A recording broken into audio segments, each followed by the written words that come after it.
नमस्कार दोस्तों। आज की कहानी प्रयागराज शहर की है, जिसे पहले इलाहाबाद के नाम से भी जाना जाता था। यह शहर गंगा और यमुना नदियों से तीन ओर से घिरा हुआ है। दोनों नदियों के बीच में मुख्य शहर इलाहाबाद स्थित है। गंगा के पार झूसी और यमुना के पार नैनी क्षेत्र है। प्रयागराज का क्षेत्रफल 5000 वर्ग किलोमीटर के आसपास होगा, इसलिए लोग नियमित रूप से नदी के दोनों किनारों से मुख्य शहर की ओर आते जाते रहते हैं। नैनी से इलाहाबाद की यात्रा के दौरान नैनी जेल पड़ता है, जहां स्वतंत्रता संग्राम के दौरान कई वीर स्वतंत्रता सेनानियों को कैद किया गया था। यह जगह हमेशा से ही सन्नाटे में डूबी रहती है।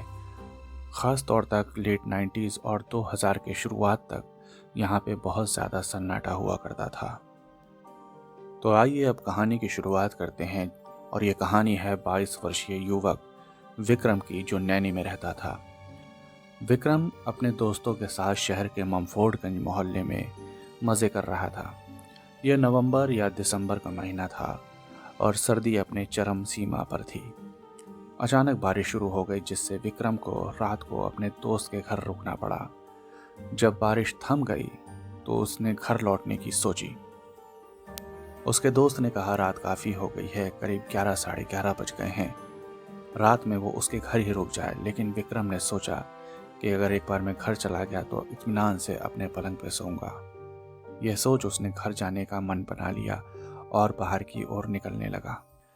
विक्रम ने अपने दोस्त के घर से बाहर निकलते ही देखा कि उसकी बाइक पूरी तरह से भीग चुकी थी और सड़क पर बाढ़ आ गई थी।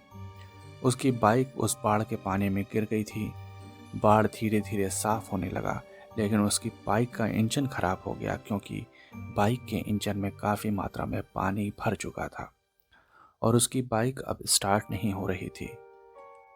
विक्रम के दोस्त ने उससे कहा कि वो उसकी बाइक ले जाए, लेकिन सुबह 8 बजे से पहले उसको वापस कर दे, क्योंकि 8 बजे सुबह यूनिवर्सिटी का फॉर्म भरने के लिए उसको विश्वविद्यालय जाना है और कल ही लास्ट डेट है। सुबह के 8 बजे बाइक लौटाने के लिए आना विक्रम के लिए लगभग असंभव था, क्योंकि वो देर से सो के उठा करता था। इसलिए उसने अपने दोस्त से कहा कि वो उसको स्थानीय कचहरी के आसपास छोड़ दे, जहां से वो टेम्पो लेके अपने घर पहुंच सकता है। टेम्पो एक शेयर्ड 3 व्हीलर व्हीकल होती है, जिसमें ड्राइवर करीब 7 से 8 लोगों को बैठाकर शहर के एक कोने से दूसरे कोने तक छोड़ा करता है। उसके दोस्त ने उसकी बात मान ली और अपनी बाइक से उसको स्थानीय कचहरी के पास में छोड़ दिया। चूंकि रात का समय था और ठंड भी थी, विक्रम को टेम्पो ढूंढने में परेशानी हो रही थी, क्योंकि ज़्यादातर व्यावसायिक वाहन अब बंद हो चुके थे।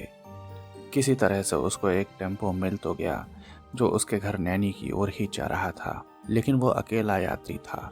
आगे की सीट पर ड्राइवर और उसका दोस्त कंडक्टर बैठे हुए थे। इन दोनों ने लगभग थोड़ी बहुत शराब पी हुई थी, क्योंकि उनकी बात से लग रहा था कि वो दोनों शराब के नशे में हैं। चूंकि रात का समय था, विक्रम को घर पहुंचना था। इन बातों को अनदेखा करके वह उस टेम्पो में एकाकी यात्री बन के सवार हो गया। रात काफी हो चुकी थी, लगभग 11:30 या 12 बजे का समय था। ठंड के मौसम में 11:30-12 बजे काफी धुंध और अंधेरा हो जाता है।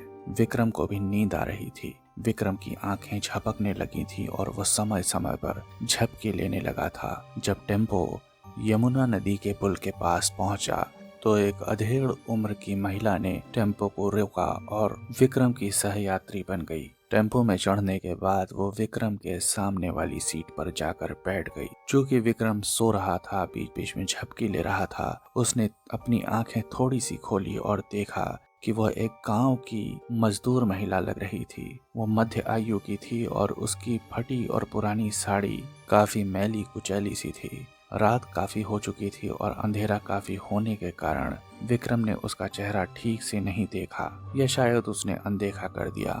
जब टेम्पो यमुना नदी के ऊपर से गुजर रहा था, ठंडी हवा के झोंके विक्रम के कान और चेहरे को और ठंडा कर रहे थे।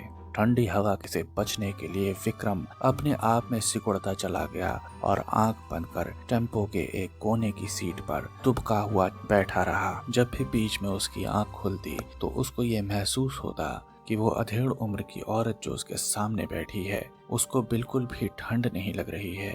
वो फटी सी एक साड़ी में सर्दी के मौसम में बिना स्वेटर या किसी गर्म वस्त्र के बड़े आराम से बैठी हुई है। लेकिन नींद और ठंड से ओतप्रोत विक्रम इन सब बातों को इग्नोर करके अपने आप में ही सिमटा पड़ा था। विक्रम एक बार फिर से नींद की आगोश में झूल गया और तेज झपकी ने उसकी आंखों को पूरी तरह से बंद कर दिया। उसकी नींद के साथ साथ टेम्पो तेज आवाज करते हुई अपने गंतव्य की ओर बढ़ती चली जा रही थी। लगभग 10-12 मिनट के अंतराल के बाद विक्रम की आंख एक तेज और कर्कश आवाज ने खोल दी। उस आवाज की गूंज इतनी तेज और डरावनी थी कि उसके आगे टेम्पो का शोर भी दबता चला गया। ये उसी महिला की आवाज थी, रोक दहा! वह महिला अपने स्थानीय भाषा में ड्राइवर से टेम्पो रोकने के लिए चिल्ला रही थी। क्योंकि टेम्पो की आवाज बहुत तेज थी, उस महिला ने टेम्पो की आवाज के ऊपर चिल्लाकर ड्राइवर को रोकने के लिए कहा था। सड़क पर और कोई वाहन नहीं था। विक्रम बहुत थका हुआ था और उसे केवल यह एहसास हुआ कि महिला टेम्पो से बाहर निकल रही है। 20-30 सेकंड के भीतर ही ड्राइवर और कंडक्टर ने सोते हुए विक्रम को झकझोरते हुए पूछा, अरे भैया वो औरत गई कहाँ? विक्रम ने नींद से जागते हुए आंख मलते हुए पूछा, कौन सी औरत? वही औरत जो यहाँ बैठी थी, कहाँ गई? अरे पैसे दिए बिना ही चली गई, पता नहीं कहाँ गायब हो गई। विक्रम चौंक गया क्योंकि अभी 30 सेकंड पहले ही उसने महिला को टेम्पो से उतरते हुए देखा था। सड़क पर और कोई वाहन नहीं था। जहाँ वह महिला उतरी थी उस जगह पर कोई इमारत नहीं थी, कोई बिल्डिंग नहीं थी, कोई वाहन नहीं था और ना ही कोई छिपने के लिए जगह थी। वो एक ऐसी जगह थी जहाँ दूर दूर तक साफ देखा जा सकता था। स्ट्रीट लाइट इतनी ज्यादा थी कि कम से कम आधे किलोमीटर तक बड़े इत्मीनान से सब कुछ साफ साफ दिख रहा था। लेकिन वो औरत कहीं नहीं दिखाई दी। विक्रम की नींद तब तक पूरी तरह से गायब हो चुकी थी और वह तीनों, ड्राइवर, विक्रम और उसका कंडक्टर, आश्चर्यचकित सड़क पर खड़े हुए थे। कुछ ही सेकंड में वह महिला कहाँ गायब हो सकती है? तीनों आपस में यही बात कर रहे थे। आश्चर्य के साथ साथ तीनों के अंदर थोड़ा सा डर भी समाने लग गया था। इसी डर के चलते उन्होंने वहां से तुरंत निकलने का फैसला किया। 1-2 मिनट इंतजार के बाद जब विक्रम, ड्राइवर और कंडक्टर सभी टेम्पो में बैठे तो टेम्पो के अंदर से एक बहुत ही अजीब सी दुर्गंध निकलने लगी। वह गंध इतनी बदबूदार थी जैसे किसी ने सड़े हुए मांस में आग लगा दी हो। ड्राइवर ने कंडक्टर की ओर देखते हुए धीरे से फुसफुसाया, हो ना हो ये वही औरत है, और जल्दी से टेम्पो में हनुमान चालीसा की कैसेट लगा दी और एक अगरबत्ती जला दी जो वह रोज सुबह टेम्पो निकालते समय पूजा के लिए रखता था। और इसके बाद ड्राइवर ने टेम्पो के एक्सेलरेटर पे पूरा पैर दबा दिया और टेम्पो फुल स्पीड में वहां से निकल गई। 1-2 मिनट के बाद ही वह बदबू भी गायब हो गई और ठंडी हवा का झोंका फिर से टेम्पो के अंदर से गुजरने लगा। थोड़ी देर बाद ही विक्रम का स्टॉप आ गया। अपने घर पहुंचकर हाथ मुंह धोकर वह सो गया और दूसरे दिन सुबह उठ के वह इस घटना को लगभग भूल ही गया था। करीब 2 दिन बाद विक्रम जब अपने घर से बाहर सड़क पर खड़ा कुछ लोगों से बातें कर रहा था तो किसी पड़ोसी ने वही घटना विक्रम को सुनाई कि मेरे साथ ऐसा हुआ था। जब विक्रम ने अपने पड़ोसी के साथ भी वही कहानी सुनी जो उसके साथ घटित हुई थी, अब विक्रम को यकीन हो गया था कि उसने जो कुछ देखा था वो कोई नकारात्मक साया था जो रात के अंधेरे में लोगों के साथ डर और खौफ का खेल खेलता है, जिसमें अगर कोई फंस गया तो जान से हाथ तक धो बैठता। ईश्वर की कृपा थी कि उस रात ड्राइवर ने तुरंत चतुराई दिखाई और हनुमान चालीसा का पाठ कर उस दुर्गंध के बावजूद टेम्पो चलाने का फैसला किया। अगर उस बदबू के कारण वे लोग टेम्पो नहीं चलाते तो शायद ये कहानी भी वहीं कहीं उन तीनों के साथ दब जाती। तो दोस्तों, ये कहानी आपको कैसी लगी कमेंट सेक्शन में ज़रूर कमेंट करके बताएं और हमारे एक नए सब्सक्राइबर का स्वागत है हमारे चैनल पे। अगर आपने ये कहानी सुनी हो तो कमेंट ज़रूर करें। नमस्कार।